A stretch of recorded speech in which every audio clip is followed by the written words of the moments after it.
Nunca más, susurré con un movimiento rápido que ni yo sabía que era capaz de realizar. Golpeé su mano e hice que soltara el gas. Todos se quedaron en shock. Mi padre rugió: «Desgraciada. Ahora vas a ver». Caí al suelo, resbalando contra la pared, y me lancé hacia el frasco. Mis dedos se cerraron alrededor de él un segundo antes de que la mano de mi hermano pudiera alcanzarlo. «Agárrenla», gritó mi padre, pero ya era demasiado tarde. En un solo movimiento continuo, destapé el gas y lo apunté hacia ellos. Mis manos temblaban, pero mi determinación era inquebrantable. «Aléjense», dije.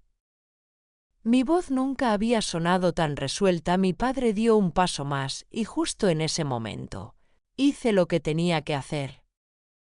Apreté el gas, no apuntando a su rostro directamente, sino creando una neblina cegadora entre nosotros.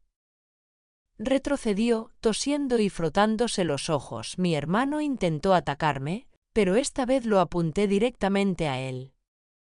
El gas impactó en sus ojos, y cayó de rodillas, gritando y frotándose el rostro desesperadamente. «Mis ojos.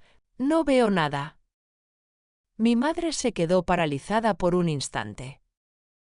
Aproveché su duda y le apunté. «No te acerques», advertí. «Ustedes van a arrepentirse de cada noche en que convirtieron mi dolor en diversión», dije, y entonces, con un movimiento rápido, rocié el gas en su dirección. No esperé a ver el resultado. Aprovechando el caos, los gritos y los lamentos, corrí hacia la puerta. Crucé la cocina a toda velocidad. Tomé la pequeña bolsa que siempre dejaba lista junto a la puerta, una costumbre que había desarrollado en secreto, y me lancé a la noche de Guadalajara, la liberación. Don Aurelio y doña Elena. El aire fresco me golpeó el rostro como una bendición. Corrí por la calle sin mirar atrás, escuchando cómo los gritos disminuían en la distancia.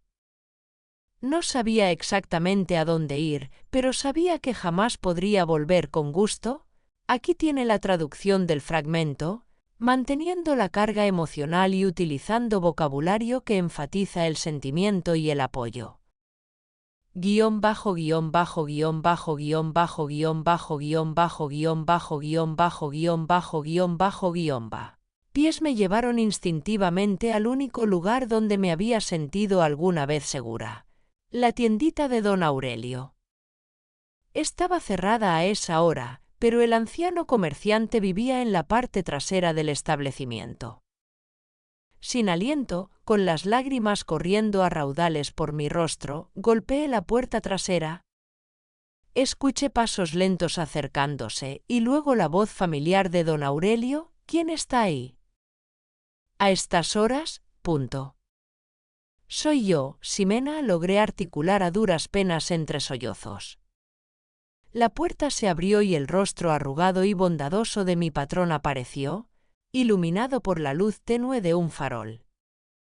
«Válgame Dios, hija, ¿qué te ha pasado?». Yo intenté explicar, pero las palabras se negaban a salir. «Entra, entra», me dijo, abriendo más la puerta. «No necesitas explicar nada ahora». Entré temblando a la pequeña cocina detrás de la tienda. Doña Elena, la esposa de don Aurelio, estaba sentada a la mesa remendando una camisa. Al verme, inmediatamente dejó lo que hacía y se levantó. «Dios mío, hija, ¿qué ocurrió?». «Creo que tuvo problemas en casa», explicó don Aurelio, lanzándole a su esposa una mirada elocuente. Doña Elena no necesitó más detalles. Ella ya había visto antes las marcas en mis brazos y mis ojos hinchados. «Ven, siéntate aquí», me dijo, acercándome una silla. «Voy a prepararte una infusión de tila para calmar tus nervios». Me senté, aún tiritando, agarrando el frasco de gas pimienta con fuerza. En ese momento, caí en cuenta de que no lo había soltado ni un instante durante mi huida. «¿Qué pasó, Ximena?», preguntó don Aurelio con dulzura, sentándose frente a mí. ¿Fue tu padre otra vez? Miré a aquel hombre mayor, tan distinto a mi padre. Su rostro no mostraba crueldad, sino solo sincera preocupación. Yo no puedo volver a casa, logré decir por fin. Nunca más. Don Aurelio intercambió una mirada con su esposa, que ponía agua a hervir. No tienes que volver, declaró doña Elena con firmeza. ¿Puedes quedarte aquí esta noche?, completó don Aurelio. Y mañana decidiremos qué hacer. Mi sobrina, Esperanza, vive en Guadalajara. Siempre dice que necesita ayuda con los niños. Tal vez puedas quedarte con ella un tiempo, hasta que decidas qué rumbo darle a tu vida. Solo entonces, al escuchar esas palabras tiernas, al sentir el calor de aquella cocina sencilla, comprendí plenamente lo que acababa de hacer. Había roto el vínculo con mi familia. Había puesto punto final a ese espectáculo para siempre. Las lágrimas vinieron con toda su fuerza, no de miedo o tristeza, sino de un profundo, abrumador alivio. El peso de años de sufrimiento silencioso se desplomó sobre mí, al mismo tiempo, sentí como empezaba a disiparse como niebla bajo el sol matutino. ¿Está todo bien ahora?, murmuró doña Elena al colocar una taza de té humeante frente a mí y posar una mano gentil en mi hombro. Sí, todo está bien. Y por primera vez en mi vida, creí de verdad que podía estarlo. Guión bajo guión bajo guión bajo guión bajo guión bajo guión bajo guión bajo guión bajo guión bajo guión bajo guión ba. Amanecer de una nueva vida. Ajuste de cuentas e identidad artística tras aquella noche de sueño inquieto en casa de don Aurelio y doña Elena. Desperté con el aroma a café recién hecho y el suave murmullo de doña Elena en la cocina. Buenos días, mi niña, dijo con una gentil sonrisa al verme. Siéntate. Vamos a hablar con calma. Mientras comíamos pan casero con mantequilla y bebíamos café, les narré absolutamente todo. Cada detalle del espectáculo diario que mi familia orquestaba, las carcajadas, los aplausos, los incentivos y el placer sádico que obtenían de mi dolor. Doña Elena se secaba las lágrimas con la punta del delantal, murmurando: «Dios mío. ¿Cómo puede existir gente así?». Don Aurelio escuchaba en silencio sepulcral, su rostro se endurecía con cada nueva atrocidad que compartía. Cuando terminé, golpeó la mesa con la mano, haciendo temblar las tazas.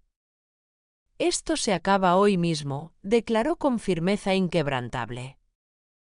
«No vas a volver a esa casa, Ximena, nunca más».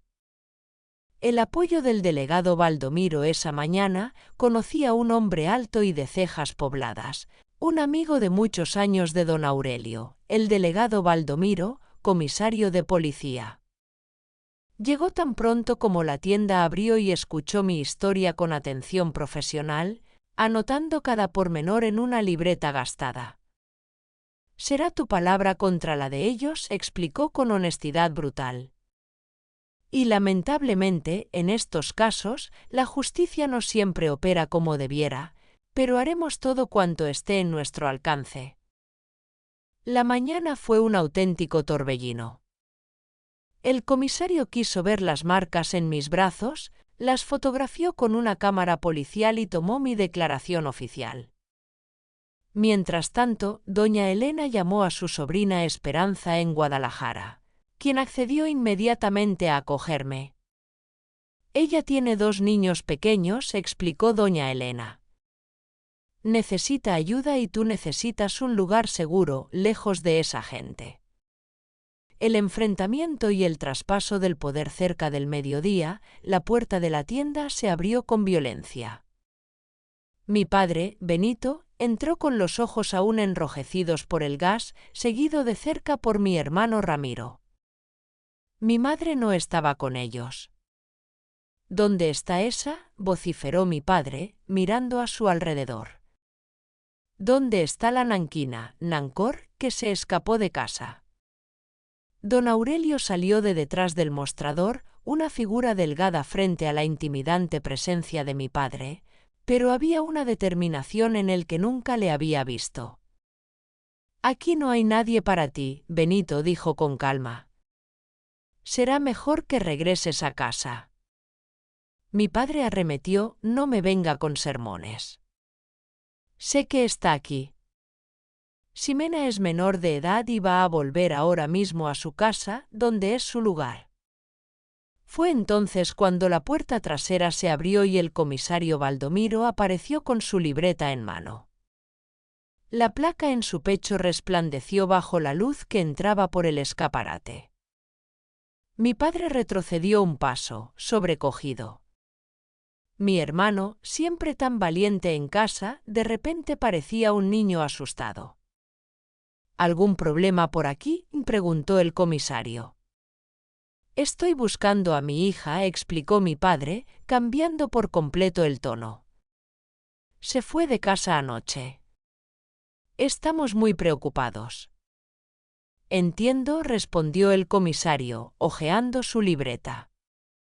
«¿Será esa la misma hija a la que usted y su esposa agreden regularmente? ¿La misma que tiene marcas de dedos en los brazos y cicatrices en la espalda? ¿La misma a la que intentaron atacar ayer con gas pimienta en el cuartito trasero de su casa?» El rostro de mi padre palideció. Eso es mentira». «¿Quién contó esa historia mentirosa?» «Tengo una declaración oficial», continuó el comisario. «Y creo que usted y su esposa deberían acompañarme a la delegación para aclarar esta situación». Ramiro intentó recobrar algo de valor e intervino: «Es su palabra contra la nuestra. Y ella siempre fue una mentirosa desde pequeña». «Con gusto, aquí tiene la traducción del fragmento, manteniendo la carga emocional y utilizando vocabulario que enfatiza el sentimiento, el alivio y la esperanza. Guión bajo guión bajo guión bajo guión bajo guión bajo guión bajo guión bajo guión bajo guión bajo guión bajo guión ba. Ah, sí». El comisario alzó una ceja. «Entonces, quizás debamos hablar con sus vecinos. Doña Durbalina me ha comentado que casi todas las noches se escuchan gritos provenientes de su casa, y el señor Eustaquio habló de llantos constantes. Creo que tenemos bastantes personas dispuestas a hablar ahora que alguien, por fin, ha roto el silencio». Mi padre se quedó mirando a su alrededor como un animal acorralado. Sus ojos se cruzaron con los míos por un breve instante y vi algo que jamás había visto antes: miedo. «Vámonos», le dijo finalmente a Ramiro. «Esto es un malentendido. Lo aclararemos todo en la comisaría». Mientras se marchaban acompañados por el comisario, las rodillas me flaquearon. Doña Elena me sostuvo y me guió de vuelta a la silla de la cocina. «Guadalajara, un nuevo amanecer, ¿y ahora qué va a pasar?», pregunté, con la voz apenas audible. «Probablemente no mucho», respondió don Aurelio con franqueza. «El comisario les dará un buen susto. Tal vez pasen una noche en la cárcel, pero ¿sabes cómo funcionan estas cosas? No tenemos pruebas suficientes para una condena larga». «Pero me van a buscar», dije, sintiendo que el miedo volvía a crecer en mi pecho. «Por eso te vas a ir a Guadalajara hoy mismo», declaró doña Elena. «Ya tengo tus cosas listas. Después de comer, don Aurelio te llevará a la terminal de autobuses. Esperanza te estará esperando al otro lado». Esa tarde, con una pequeña maleta que contenía solo unas pocas prendas, las escasas pertenencias que logré sacar de casa y algunos artículos que doña Elena insistió en regalarme, abordé el autobús a Guadalajara. Don Aurelio me entregó un sobre. Este es tu salario de los últimos 2 meses, más un poquito que logré juntar. No es mucho, pero te ayudará al principio. El autobús partió a las 3 de la tarde. Por la ventana vi cómo Zapopan, la ciudad que conocía cada detalle de mi dolor, la que había sido testigo mudo de mi sufrimiento durante tantos años, se quedaba atrás lentamente. Sentí una extraña mezcla de alivio y temor. ¿Quién iba a ser yo, una vez lejos de la identidad de víctima que había cargado por tanto tiempo? El viaje duró poco más de 1 hora. Al bajar en la pequeña terminal de autobuses, una mujer de cabello rizado y sonrisa franca me saludó con la mano. «Tú debes ser Ximena», me dijo, abrazándome como si me conociera desde hacía años. «Soy Esperanza. Bienvenida a tu nueva vida». Los primeros pasos hacia el arte. La casa de Esperanza era pequeña, pero cálida y acogedora. Vivía con sus hijos, Geraldo y Nadir, en una casa colorida cerca del centro. Su marido trabajaba como camionero y pasaba semanas en la carretera, por lo que realmente necesitaba ayuda con los niños.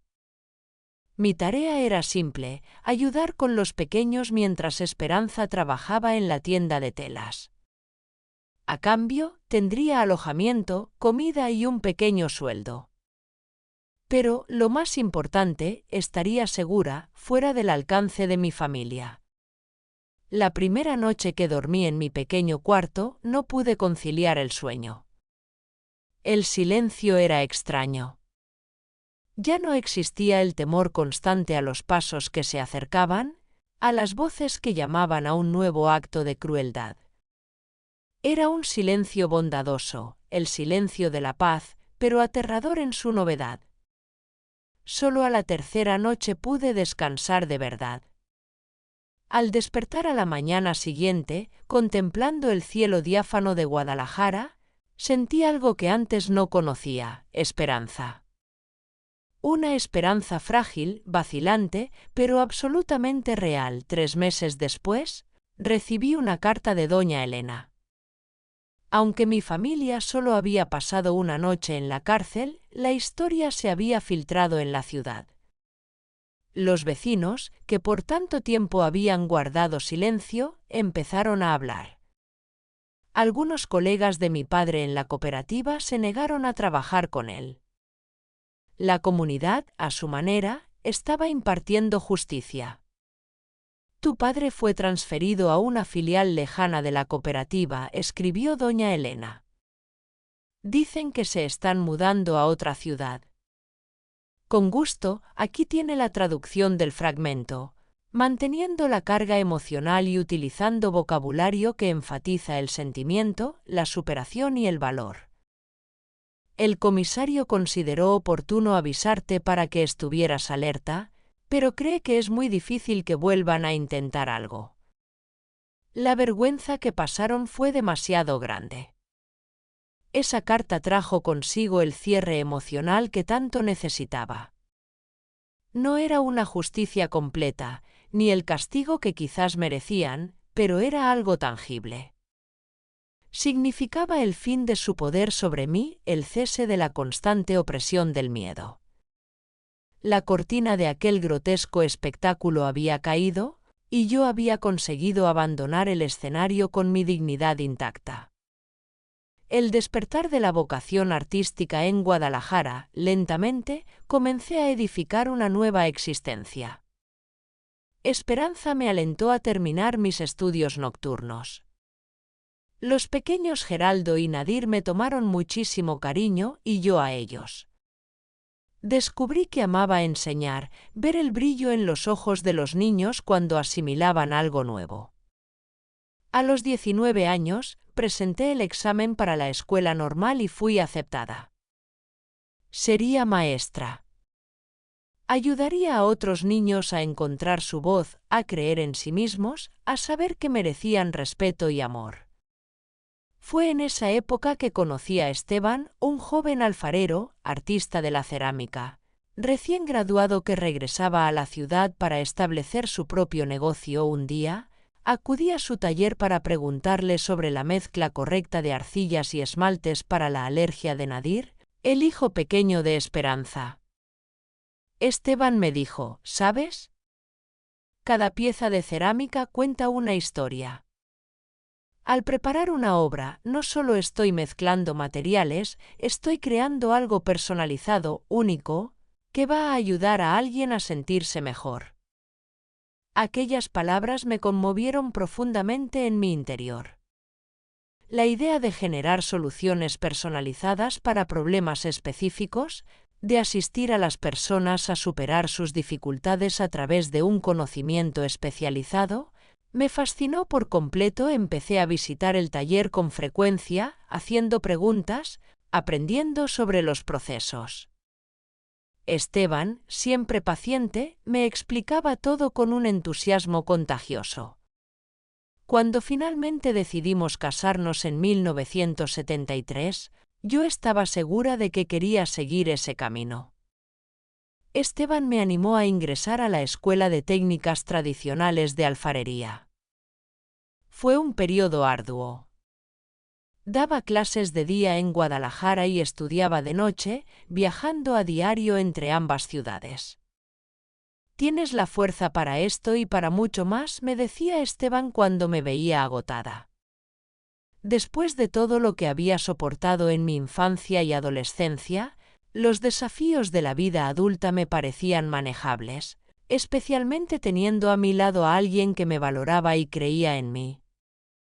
Me gradué en 1977 y comenzamos a trabajar juntos en el taller que él había fundado. Aprendiendo en la práctica, descubrí un llamado vocacional que ni siquiera sabía que poseía. Me satisfacía profundamente crear cerámicas personalizadas, conversar con los clientes, comprender sus necesidades específicas y crear soluciones a su medida. En 1980, tomamos la decisión de volver a Zapopan. Fue una resolución difícil.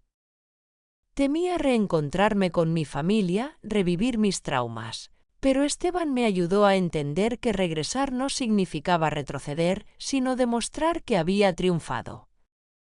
Esta ciudad también es tuya, me dijo. Tienes todo el derecho a ocupar tu espacio en ella. Fundamos el taller Ximena. Poco a poco fuimos creciendo, ganándonos la confianza de la comunidad. Hoy, el taller Ximena es reconocido en toda Guadalajara por su calidad y su trato humano.